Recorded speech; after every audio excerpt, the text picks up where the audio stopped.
Assalamualaikum warahmatullahi wabarakatuh. Perkenalkan, nama saya Meli Yohana Putri, kelas 2D Pendidikan Ekonomi, NIM 119106236364. Baiklah, tujuan saya untuk membuat video ini untuk memenuhi tugas dari Bapak Nurdiansa, mata kuliah Pendidikan Kewarganegaraan. Sebelum saya menjelaskan penjelasannya, ada baiknya saya akan memperlihatkan PPT yang telah saya buat.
Baiklah, selanjutnya saya akan menjelaskan pengertian pendidikan anti korupsi.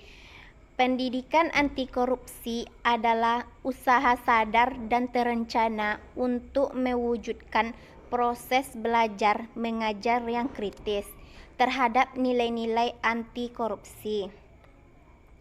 Dalam proses tersebut, maka pendidikan anti korupsi bukan sekedar media bagi transfer pengalihan pengetahuan atau bisa disebut kognitif, namun juga menekankan pada upaya pembentukan karakter atau afektif dan kesadaran moral dalam melakukan perlawanan psikomotorik terhadap penyimpangan perilaku korupsi.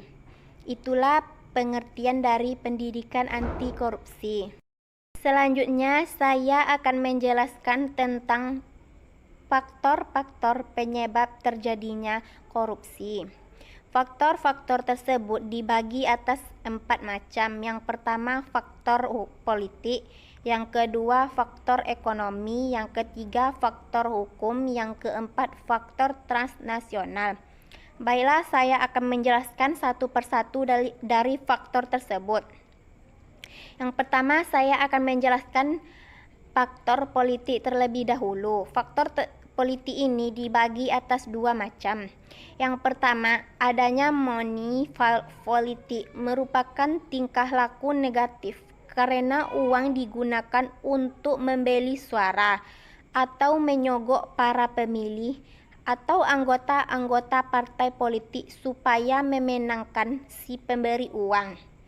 Yang kedua, praktik politik uang pada saat ini masih seringkali terjadi karena disebabkan oleh adanya undang-undang yang mengatur secara tegas dalam pelaksanaan kampanye.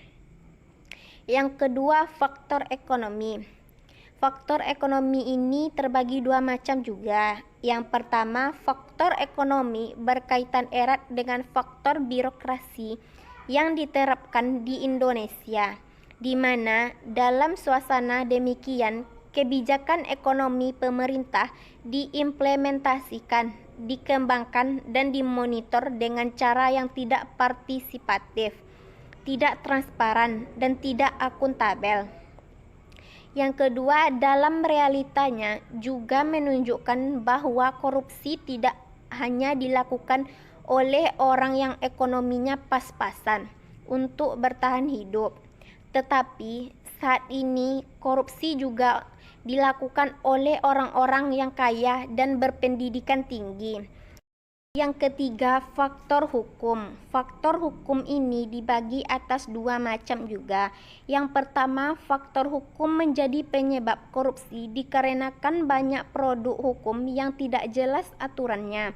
Pasal-pasalnya multitafsir dan ada kecenderungan aturan hukum dibuat untuk menguntungkan pihak-pihak tertentu meskipun orang awal tidak bisa memperlihatkannya. Yang kedua, selain itu, sanksi yang tidak ekuivalen dengan perbuatan yang dilarang sehingga tidak tepat sasaran dan dirasa terlalu ringan atau terlalu berat. Yang keempat, faktor transnasional. Faktor transnasional ini juga dibagi atas dua macam.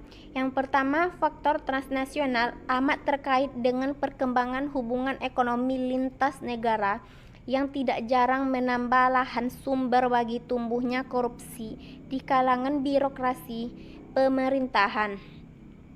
Yang kedua, korupsi mudah terjadi karena perusahaan-perusahaan asing dapat beroperasi di suatu negara tanpa harus masuk ke dini birokrasi pusat.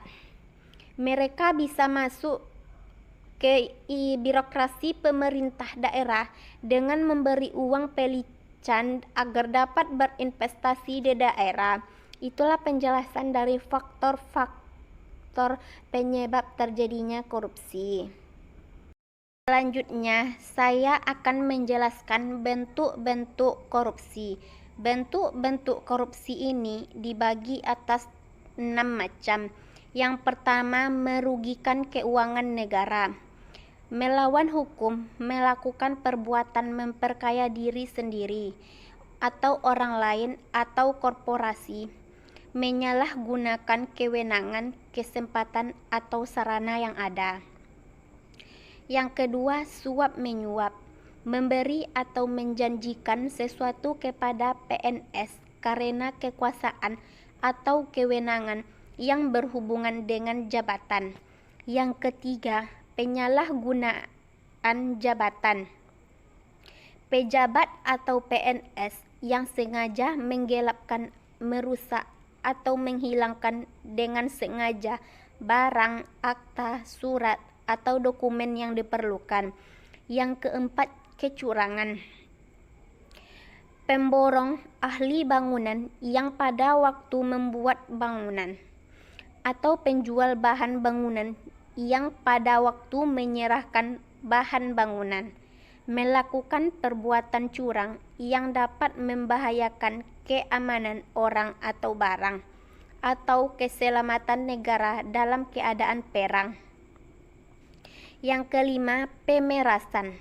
PNS atau penyelenggara negara dengan maksud menguntungkan diri sendiri atau orang lain secara melawan hukum atau dengan kekuasaannya memaksa seorang memberikan sesuatu, membayar atau menerima pembayaran dengan potongan untuk dirinya sendiri. Yang keenam, gratifikasi. Sebuah pemberian yang diberikan atas diperolehnya suatu bantuan atau keuntungan. Selanjutnya, upaya pencegahan korupsi. Upaya pencegahan korupsi ini dapat digunakan Kemenaker, yaitu intervensi dengan memperbaiki sistem dan memperbaiki perilaku pegawainya. Ia lalu membagikan 3 tahapan strategi yang dapat digunakan. Yang pertama, strategi jangka pendek dengan memberikan arahan dalam upaya pencegahan. Yang kedua, strategi menengah berupa perbaikan sistem yang untuk menutup celah korupsi. Yang ketiga, strategi jangka panjang dengan mengubahnya membentuk budaya. Itulah penjelasan dari pendidikan anti korupsi. Kalau ada yang kurang, saya mohon maaf. Wabillahi taufik wa hidayah. Wassalamualaikum warahmatullahi wabarakatuh.